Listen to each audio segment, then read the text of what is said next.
lá, gente. Hoje a gente vai falar sobre um tema que eu gosto bastante. Na verdade, eu já começo as lives falando, eu ensino o espanhol que os hispanos realmente falam. E por que tudo isso? Aí eu resolvi fazer essa live para realmente te explicar essa diferença, esse espanhol falado pelos hispanos, que eu sempre friso aqui. É muito importante entender essa diferença do espanhol de la escuela e el espanhol de la calle. Então, são espanhóis diferentes e eu recebo o tempo todo mensagens aqui no direct do pessoal falando, eu já estudei, mas não consigo falar. Chega na hora eu travo, não consigo conversar, não consigo evoluir.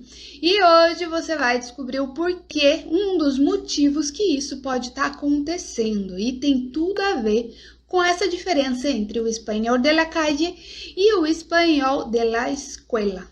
Certo, pessoal? Muito importante isso e, inclusive, eu tenho uma aluna que ela faz medicina lá na Bolívia, ela chama Maria Clara, essa é minha aluna. E aí eu tava conversando com ela assim que ela entrou no curso e tal, e ela me contando que ela tinha um espanhol bem formalzão, tipo o espanhol dos livros ali de medicina, ela conseguia entender 100%. Então conseguia fazer prova, conseguia estudar e tal. E na hora de sair com a galera? E na hora de ir lá tomar uma cervejinha? E na hora de viajar para conhecer a Bolívia? Não fluía, não rolava. Ela ficava sempre travada, não conseguia entrosar com o pessoal. Por quê? Porque ela estava com um espanhol muito acadêmico, um espanhol muito de la escuela, e travava ela de realmente conhecer e ter um bom relacionamento durante esse período da faculdade que ela está fazendo lá na Bolívia. E isso acontece demais. Muita gente passa por isso e de não conseguir realmente aproveitar o intercâmbio, de aproveitar a viagem. Não é só porque você vai morar fora. Em viagens que a gente passa o ano inteiro esperando, planejando, sonhando com a viagem, aí você não aproveita o quanto poderia aproveitar porque o espanhol tá ruim, tá fraco, ou tá um espanhol muito de la escuela, certo? Então, pessoal, isso é bem comum, bora entender essa diferença, que é o primeiro passo para você realmente mudar e começar a falar espanhol de verdade, beleza? Então, vamos começar aqui. A primeira coisa, eu queria que vocês parassem para pensar no português mesmo. A gente tem muita diferença do nosso português escrito do nosso português falado. Pensa aí, você vai fazer um trabalho, ou vai entregar um relatório, vai fazer um TCC, vai fazer uma tese, mestrado, doutorado. É totalmente diferente o português que você fala aí, com o teu filho, com o teu marido, com os teus amigos. Não tem nada a ver. Me diz aí, quem que realmente fala formal no dia a dia, dentro de casa, com a galera que você conhece? Não funciona. Então, é diferente no português e da mesma maneira é diferente no espanhol. Então, a gente precisa desse... E eu digo que no português a gente acaba precisando muito de mudar, né? De um português para o outro. Do português formalzão, que você vai usar ali no teu trabalho, por exemplo, às vezes nem no trabalho a gente usa. E o português descontraído, o teu português do dia a dia, cheio de brincadeira, cheio de gíria, falando naturalmente, sem se preocupar. E quando a gente está aprendendo uma segunda língua, normalmente você vai usar o espanhol informal, que é esse espanhol de la calle. Muito difícil você realmente precisar de um espanhol formal. Eu precisei, por exemplo, porque eu fiz trabalhos acadêmicos na faculdade enquanto eu estava morando na Espanha. Precisei de um espanhol formal, mas muito pontual.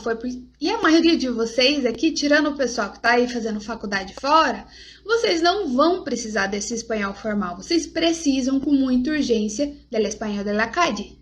Esse espanhol falado, esse mais realmente solto, um espanhol mais solto.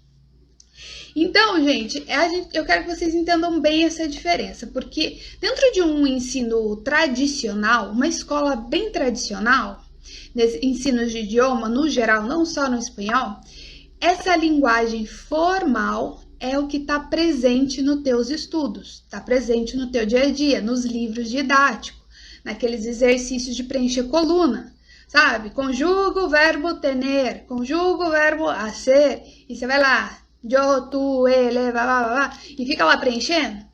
Essa formalidade, muitas vezes eles não conseguem nem colocar um diálogo real do espanhol dentro desses livros didáticos.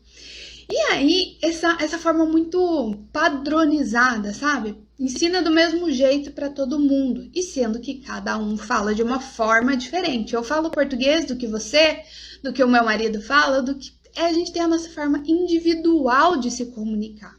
E tentar padronizar esse seu segundo idioma ou terceiro, sei lá, se você já fala outros idiomas, mas padronizar o espanhol é muito ruim para você. Muito, muito ruim. Essas frases muito prontas que a gente aprende na escola, elas quase não vão ser úteis para vocês.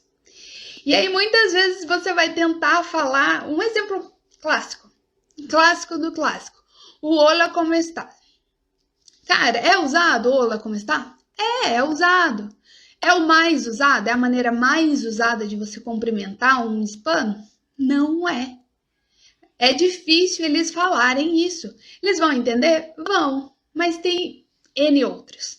Tanto que eu já fiz um vídeo só disso.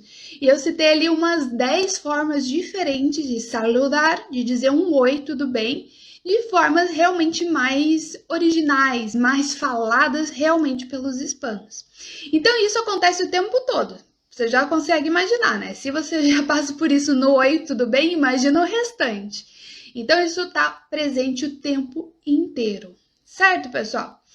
Assim, esse espanhol formalzão, ele não é o mais indicado, mas ele não é de todo ruim no começo.